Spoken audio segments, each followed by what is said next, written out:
इश्की और drama serial में रूमी जान चुकी है हमना ने किस मजबूरी के तहत उसे हमजा से शादी करने दी। अगर हमजा हमना को ब्लैकमेल ना करता तो वो अपनी बहन को कभी बर्बाद ना होने देती। एपिसोड 27 में रूमी बड़े गुस्से में हमजा के घर जाती है। हमजा जो इस वक्त अपनी माँ की आंखों का तारा और बाप के लिए इज्जत बना बैठा है, रूमी उनके सामने हमजा की सारी पोल खोल देती है। ये जो आपके सामने इंसान के रूप में खड़ा है, ये इंसान नहीं दरिंदा है।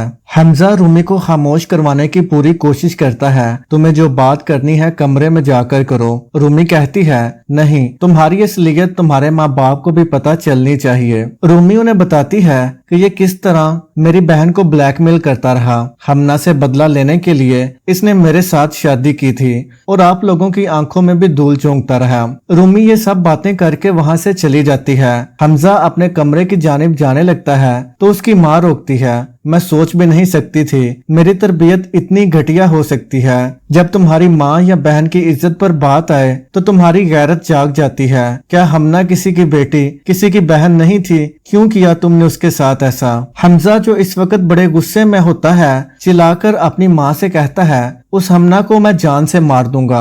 हमजा का बाप ये सुनकर खड़ा हो जाता है। अगर इस गुनाह की सजा मौत है तो तुम्हें भी मर जाना चाहिए। हमजा के सभी रिश्ते उससे रूठ जाते हैं, यहाँ तक कि उसकी बहन भी हमजा से बात तक नहीं करती। दूसरी तरफ हमना और अजीम के दरमियान हर रोज झगड़ा होता है।